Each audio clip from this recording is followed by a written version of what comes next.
Now we get on to inductee number 72. And there's a couple of people I'd like to come up and help with this. Ray Wheatley, if you would come up and help with the induction of our number 72 inductee, Grantley Keiza.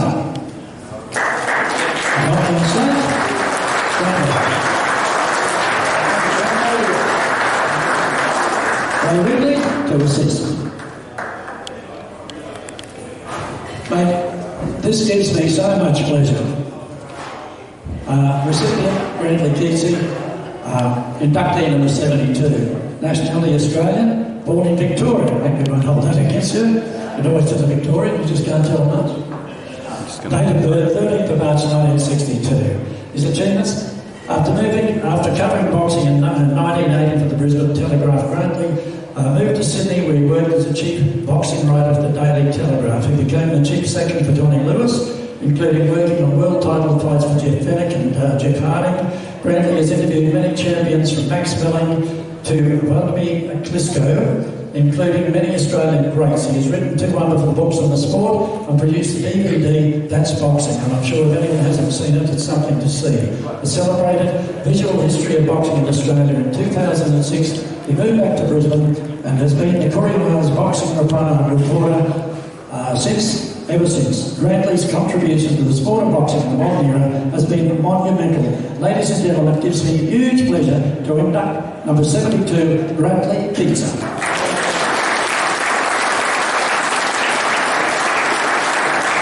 I'll just get Ray to say a few words. Ray, we've worked in conjunction with this guy and know him through boxing. You know, he's a legend in boxing journalism, and I'm sure he'd like to say a few words on his behalf.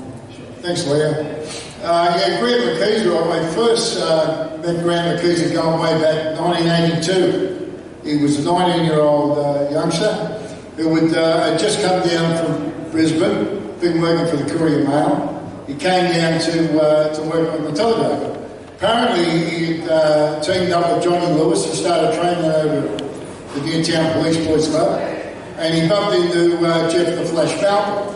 And Jeff Barber used to live not far away from where I was, in the outer western suburbs of Sydney. And I used to train at my gym a couple of days a week. Well, he brought Grantley up, and we clicked straight away. Grantley started training up there. He was a young cruiserweight then, and had a lot of potential as a boxer. We actually, Jeff Barber and myself took him to a gymnasium not far away from where my gym was, and he boxed a professional heavyweight over there, more than held his own. So over the years, we've been very close, and I've watched Grantley how he's got behind fighters, especially during the 80s. He got behind Jeff Fennick. He basically was the publicity machine for Jeff Fennick, and Jeff Fennick gives him recognition for that he virtually put him in the papers almost daily, and he's had books on Australian boxing. He's also had magazine, The Pacific Fighter, The Fist. He worked with me on the world of boxing for 21 years. And Grantley's getting behind another great fighter, Jeff Horn. And he's been doing that since day one. He kept telling me just how good Jeff Horn was. And in his opinion, he was going to win a world title, which he did 2 weeks ago. So once again, Grantley, great to see you get the recognition, mate. Well deserved, mate.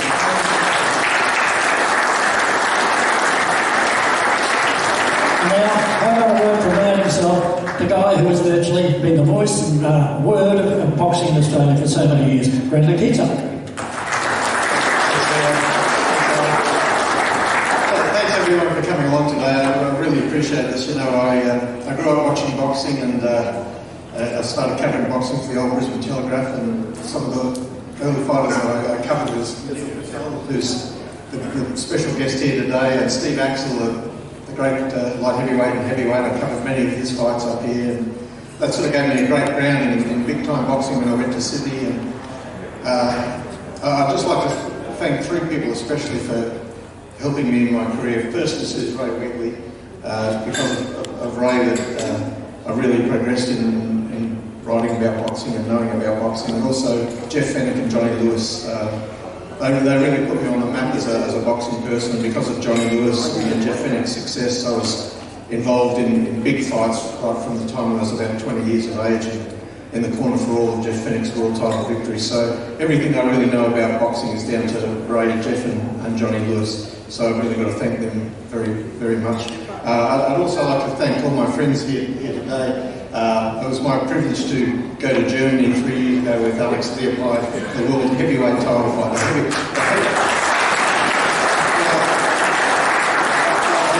say that quickly, but that was an enormous achievement to get that fight up for the heavyweight championship of the world. One of the greatest prizes in all of sport. That man over there fought for it.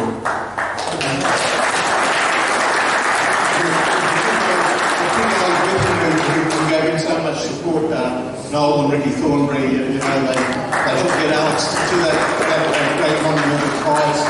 And now we're seeing the same thing with Jeff Horn and Ben Rush. And after the fight the other day at Suncorp Stadium, I jumped into the ring with Jeff Fennick, and it was odd because 32 years earlier I'd been in a boxing ring with him when he was anointed as world champion. Then I got in to congratulate Jeff Horn. I went over to Glenn and I said, "Mate, you're a dead set genius. What you've done with this kid, to take him from a schoolboy, a fully schoolboy, and make him a guy that's beaten Manny Pacquiao, it's one of the greatest things I've ever seen in my whole life." And I said that to Jeff Horn after the fight. I don't think I'll ever see anything quite like that in my whole life, so that's extraordinary. And the guys here today as well, Brad McCarley, a great referee and a great mate of mine, a great man for boxing. Dundee Kim, who did so much for Jeff Horn in fitness stages. The whole Horn family, Darren, Russell, Jeff and Ray over there, what a great man Ray's been and what inspiration he is for Jeff Horn. And of course, Angelo and Colin McCarley, such great supporters of boxing. Really, really appreciate it.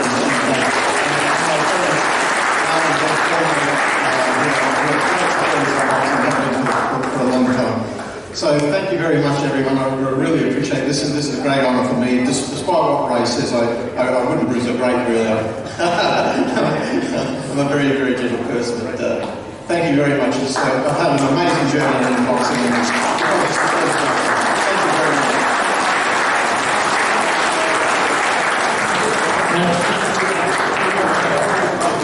Sure. Now, Jeff Horn Sr. has just got up on stage, and this is the dad of the great Jeff Horn, who has just done us so proud. And we just have a little silence up here. Maureen's probably the one talking. Ray has just got up here. Jeff Senior has just got up and would like to say a few words. Yeah, hi everybody. First of all, following Glenn Rushton's hard act to follow for me, but look, I just want to say everybody in this room knows the value of team around boxers, and it's so important in our sport. And Jeff, I believe, is lucky enough to have probably the greatest team around him that any Australian boxer's ever had. Now, no small part of that has been this man, Grantley Keiza.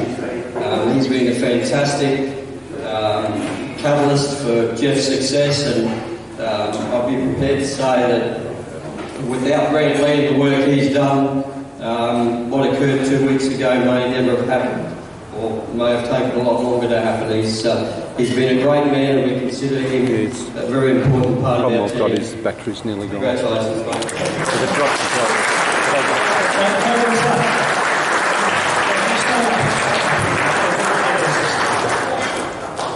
Okay.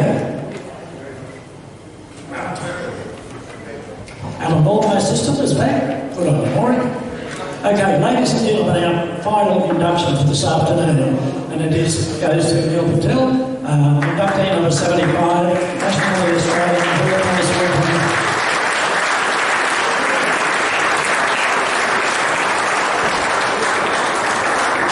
I was standing at the door when he and his brother walked in, and I thought there were two politicians on the way to the National Party conference or something. Hey, how good are these guys? Okay, his achievements. He was professional, a record of 27 wins, 12 losses and 4 draws. It all depends who you fight. And this was an orthodox fighter. Neil's had a career featuring 45 wins and only 6 losses before he turned pro shortly after his 17th birthday. He had an outstanding professional career lasting 12 years, winning 27 of his 43 bouts. Many of Neil's early fights were in New South Wales. He secured the Australian light middleweight title with a 15-round points decision decision made for Ollie Carr in 1976, and then went on to win the Australian welterweight title in 1978 at the Keiza Tennis Centre. He defended that title with a knockout victory over Leroy King, and also fought the great Hector Thompson on 2 occasions, losing the second bout on points over 10 rounds at Brisbane's Festival Hall. Ladies and gentlemen, the Queensland Boxing Hall of Fame are proud to induct number 75, Mr. Neil Patel.